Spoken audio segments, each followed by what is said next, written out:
Imagine waking up in a foreign land only to find yourself kidnapped and held in a brutal camp. This is the untold story of a Moroccan survivor. How did he end up there? What horrors did he face, and how did he finally escape? Human trafficking is a grave and pervasive issue affecting millions worldwide. It transcends borders and targets vulnerable individuals, often subjecting them to unimaginable suffering and exploitation. In this video, we delve into the harrowing experience of one Moroccan survivor who fell victim to this heinous crime. Meet Yusuf, a resilient survivor with an extraordinary story. Yusuf was an ambitious young man from a small town in Morocco, full of dreams and aspirations. He grew up in a close knit community surrounded by family and friends who believed in his potential. One day, Yusuf received what seemed like a golden opportunity, a lucrative job offer abroad that promised a brighter future. Excited and hopeful, he embarked on his journey, leaving behind everything he knew. However, his dreams quickly turned into a nightmare as the promising job opportunity unraveled into a trap. He found himself ensnared in the dark world of human trafficking, far from the hope and prosperity he had envisioned. Yusuf's enticing job offer was for a position in Bangkok, Thailand, a city known for its bustling economy and vibrant culture. The offer promised a high salary, excellent working conditions, and the chance to build a better life. The recruiter painted a picture of success and prosperity, making it an opportunity too good to pass up. Yusuf's journey began with a series of emails and phone calls that seemed legitimate. The recruiter, who spoke fluent English, provided detailed information about the job, the company's background, and even sent photos of the office and accommodation. Everything appeared to be in order, and Yusuf felt confident in his decision to take this leap. However, upon his arrival in Bangkok, Yusuf started to notice the first red flags. At the airport, he was greeted not by the recruiter, but by a different man who claimed to be a company representative. This man seemed hurried and avoided eye contact, a stark contrast to the professional demeanor of the recruiter. Yusuf was told that the company had an urgent meeting and that he would be taken directly to his accommodation. Instead of the modern apartment Yusuf had been shown in the photos, he was taken to a rundown building in a remote part of the city. The area was eerily quiet and the building itself was in disrepair. Yusuf's suspicions grew when he noticed that the other occupants seemed fearful and avoided speaking to him. Yusuf's attempts to contact the recruiter were futile. The phone number was suddenly disconnected and his emails went unanswered. He was given vague explanations by the so-called company representative, who assured him that everything would be sorted out soon. Days turned into weeks, and Yusuf found himself trapped in this dilapidated building with no job, no money, and no way to leave. The promises of a better life had turned into a nightmare. Yusuf was forced to do menial tasks under constant surveillance, and any attempt to leave was met with threats and intimidation. It became clear to him that he was a victim of human trafficking, lured by false promises and trapped in a foreign land. The reality of his situation was stark and terrifying as he realized he was now part of a network of exploited individuals, far from the bustling city center and the life he had envisioned. Yusuf's captivity in Bangkok took a darker turn when he was suddenly kidnapped and transported to Myanmar. One night, as he was attempting to sleep in his rundown accommodation, a group of men burst into his room. They were heavily armed and spoke in hushed tones, giving orders in a language Yusuf didn't understand. Before he could react, he was bound, blindfolded, and shoved into a waiting van. The journey was a blur of rough handling and fear. The van traveled for hours, crossing rough terrains and desolate roads. Yusuf could hear snippets of conversations, piecing together that his captors were part of a well-organized syndicate. This wasn't a random act of violence, it was a calculated move by a network of criminals who trafficked humans across borders. Yusuf was handed over multiple times during the journey, each transfer marked by increased brutality and intimidation. At one point, the blindfold was removed and he found himself in a warehouse filled with other captives. The place was filthy, the air thick with the stench of fear and despair. Yusuf saw men, women, and even children, all sharing the same look of hopelessness. His captors were a mix of local thugs and members of an international crime syndicate. They communicated in various languages, signaling the global reach of their operations. Yusuf learned that these syndicates operated with impunity, often bribing local officials to turn a blind eye. The network was vast, with connections spanning multiple countries in Southeast Asia. The final leg of Yusuf's journey to Myanmar was the most harrowing. He was crammed into a container with dozens of other captives with barely enough room to sit.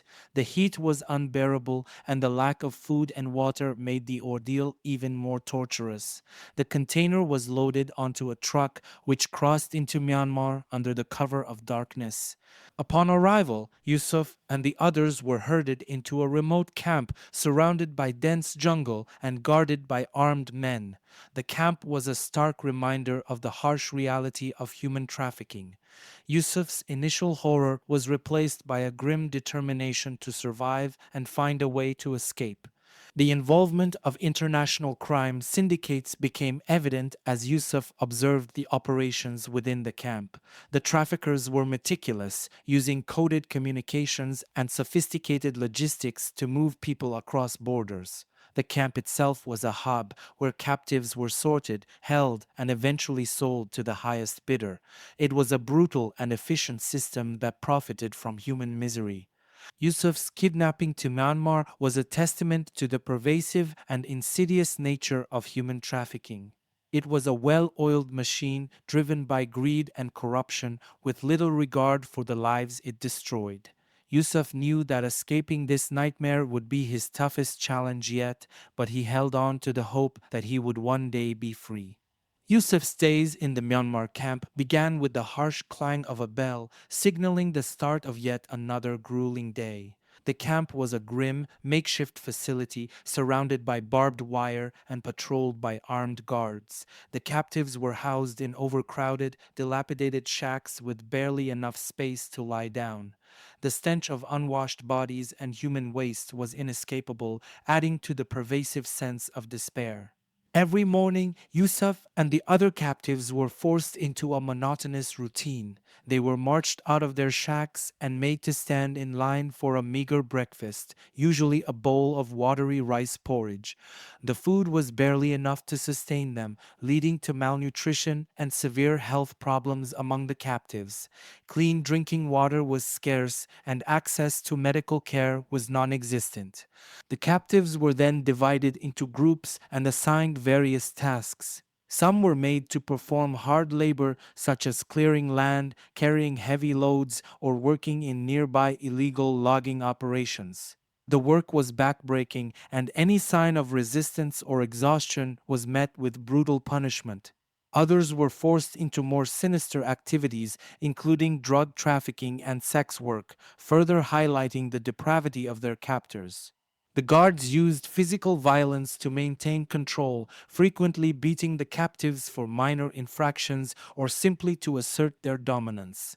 Yusuf witnessed and experienced this brutality firsthand. Any attempt to escape was met with severe repercussions, including public beatings or solitary confinement in tiny, dark cells. The psychological torment was equally relentless, with captives constantly reminded of their helplessness and the hopelessness of their situation. Beyond the physical abuse, the captives endured psychological torture that left deep scars. The traffickers employed a range of tactics to break their spirits, from sleep deprivation to threats against their families back home. They were isolated from the outside world, with no way to contact loved ones or seek help. This sense of isolation was compounded by the constant presence of guards and the knowledge that any attempt to escape could lead to death. The traffickers also used manipulation and deceit to control the captives. They were given false hopes of release or better conditions in exchange for compliance. However, these promises were rarely, if ever, fulfilled. The captives learned not to trust their captors, understanding that any semblance of kindness was merely a tactic to exploit them further. Despite the harsh conditions and constant abuse, Yusuf found moments of solidarity with his fellow captives. They shared their stories, offered comfort, and supported each other as best they could. These connections provided a glimmer of hope in an otherwise bleak existence.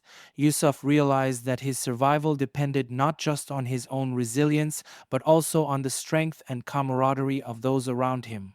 Life in the Myanmar camp was a relentless cycle of physical and psychological torment designed to strip the captives of their humanity.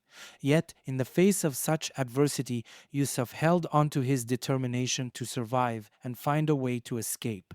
His spirit remained unbroken, fueled by the hope that he would one day reclaim his freedom and tell his story to the world.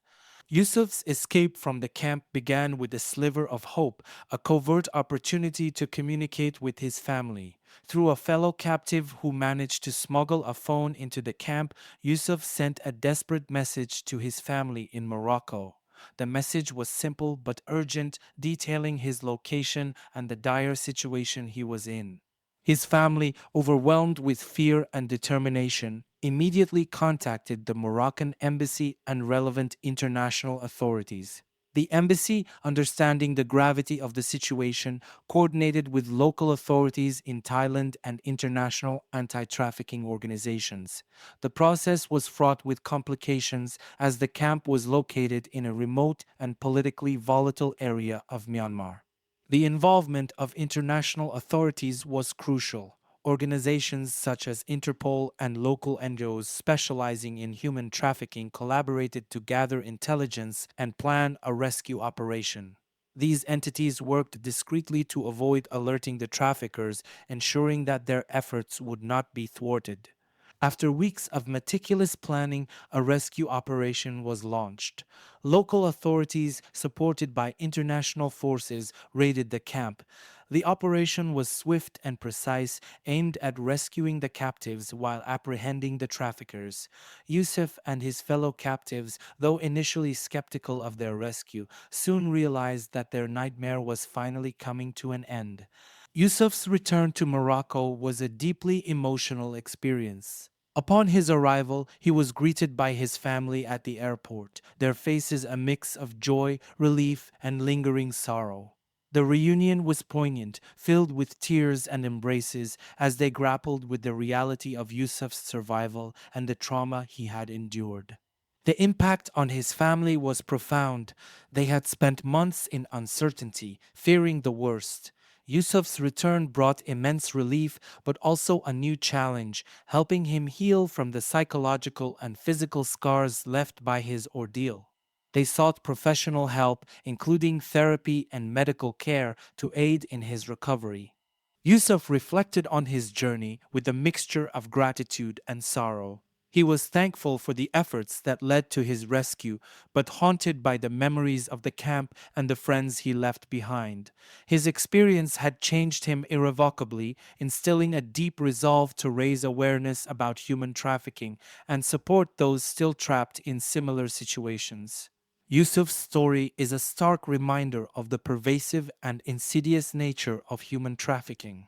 His ordeal highlights the need for increased vigilance and proactive measures to combat this global crisis. It underscores the importance of international cooperation and the vital role that embassies and NGOs play in rescuing victims and bringing traffickers to justice. By sharing Yusuf's story, we aim to shed light on the realities of human trafficking and inspire action.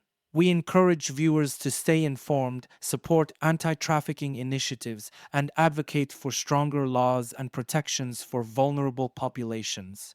Together, we can make a difference and help prevent others from experiencing the horrors Yusuf endured. If you found Yusuf's story compelling and important, please subscribe to our channel and like this video. Your support enables us to continue bringing real-life stories to light and fostering awareness and change. Thank you for watching.